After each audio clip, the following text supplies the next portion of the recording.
Welcome to Film and Page. I'm Dominic. A little while back, I made a video about how I was taking a break from YouTube, or not really taking a break, but I was feeling really burned out. And on top of that, I didn't have a lot of time in the last 2 years to do a lot of YouTube stuff. And not only that, I've just lost interest in pop culture. There hasn't been anything out there that's really got me excited since the Dune movie, and now that's over. That is until this week. Something got me excited enough to want to make a video. And so I'm going to start this off by talking quickly about Star Trek Generations and how that was one of the most disappointing movies I'd ever gone to see. I remember being super hyped about that film for a couple reasons. One, it was the first big screen outing of the Next Generation cast. And second, it was supposed to be a crossover movie with the original series cast. That's what it originally was supposed to be when I first read about it. And then I heard all kinds of different things about what this movie was going to be. So finally, it got whittled down to what amounted to a couple cameos by Chekhov and Scotty in the beginning, and having a little bit of Kirk in the beginning and a little bit of Kirk at the end. And I was always kind of disappointed in that movie.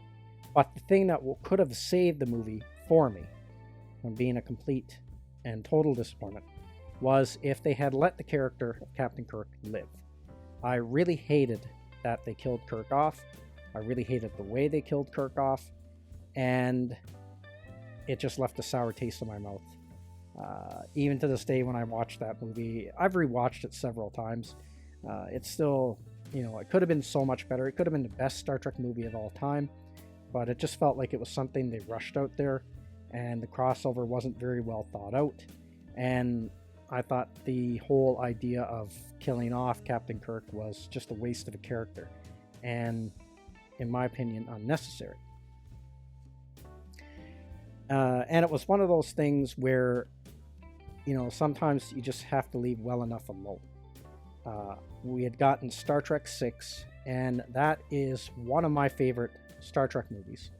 Not the favorite, but it's one. I think it's one of the best ones of the original 6 Star Trek films. Is Star Trek 6: The Undiscovered Country, and it is, to me, a perfect send-off for that cast. I love that movie. I thought it was a great way to end the series and to cap off everything with the original crew. But then they decided to drag Kirk back out for this crossover in 1994 when they did Star Trek Generations. And to me, it just was not a good way to leave that character, and it wasn't a very good send-off for Kirk. When they should have just not even have done the crossover, if they weren't going to do it right, just go straight on into just a straight-up TNG film and just let things be. They had their send-off and just leave it with Star Trek 6. So recently, this week actually, I noticed that there was a short film making the rounds. And it's like a series of numbers. I don't have the numbers in front of me, but it was like 7-something, Unification. And it was the return of Captain Kirk, this short film. And so if you haven't seen the short film, I'm going to leave a link to it in the description below. It's only like a 7-minute film. So go watch that first, because I am going to spoil the short film here right away. So you've had your spoiler warning. If you don't want it spoiled, just go watch it now. And if you've already seen it, well, then you know what happens. So with that spoiler warning out of the way.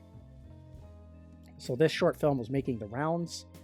I watched it, and it's weird because it's got a hidden link. You can't search it, which I thought was kind of strange, but I was watching a Trek Yards video, and they were talking about it, and they had the link to the video in their description below. Same thing I'm going to do with my video.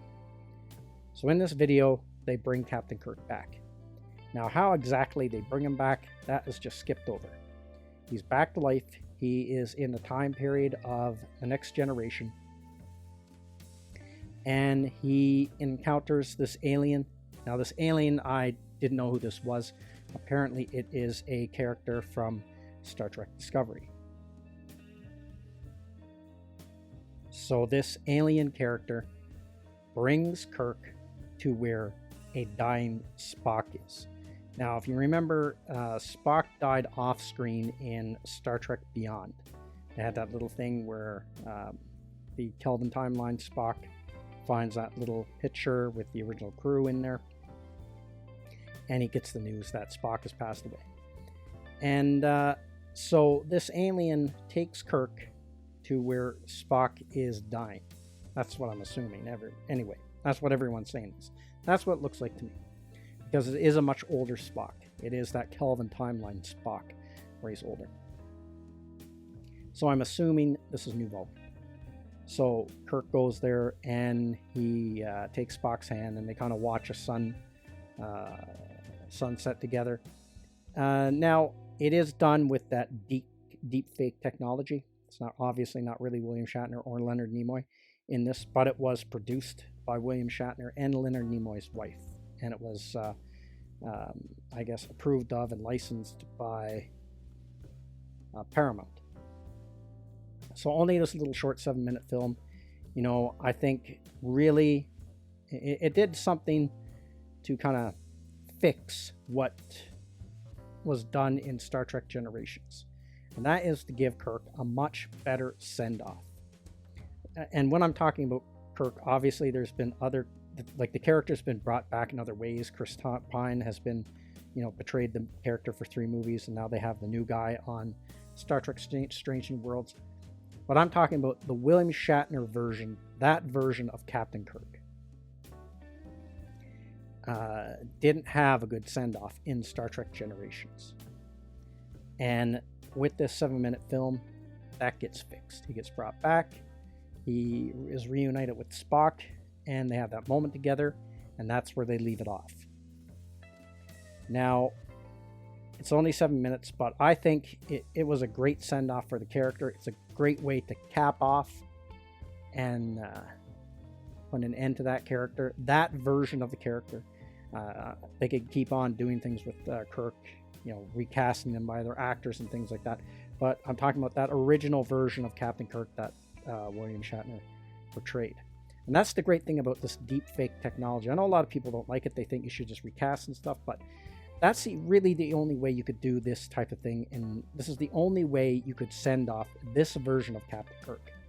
It's the only way it's going to work, is if it looks like William Shatner, even though we know it's not, and it's Leonard Nimoy. There are likenesses of those characters. That's the only way you could do this. If they just straight up did a recast, there's no way this would work. It just wouldn't have the same emotional impact, if that makes any sense. So now the other question is this canon? Well, I mean, there's strong indicators that it is, because it ties into a lot of current Trek. Spock has the picture box that young Spock had in Star Trek Beyond near his deathbed. The alien is from Star Trek Discovery. So it's an actual character, and he supposedly is from the Kelvin timeline. So it ties into Star Trek Discovery, it ties into the Kelvin timeline. And not only this is something that, whether it was on purpose or not, this is something that was actually set up in Picard Season 3. When they were on the Dyson station, you saw that all those Easter eggs, well, one of them was the body of Captain Kirk that was in stasis. And when you look close, it didn't say he was deceased. It just said critically injured. So that, you know, left some wiggle room for them to bring the character back. Now, like I said, they don't show how they bring the character back. We just assume somehow they use whatever technology they had on that station to fix his severe injuries and bring him out of stasis. And so that's where they have left the character off. And I think it's a great place to leave the character off. It's a great ending just for those two characters. And I think that's all they should do with it at this point. Leave it at that. Just now be totally done with those two versions of Captain Kirk and Spock, which will always be my 2 favorite versions of those characters.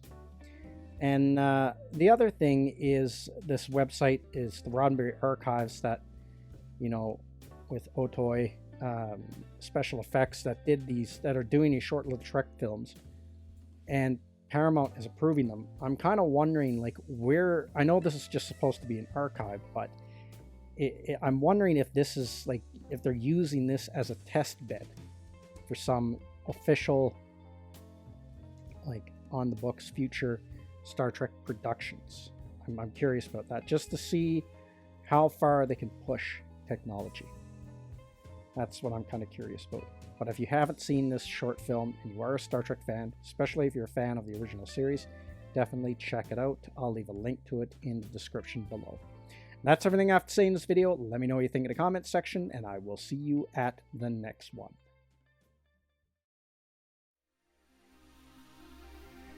I'd like to say thank you to all of my subscribers. I appreciate you all in helping this channel grow. If you're new to the channel, don't forget to like, share, and subscribe. Also, don't forget to hit the bell icon so you'll be notified when new videos are uploaded.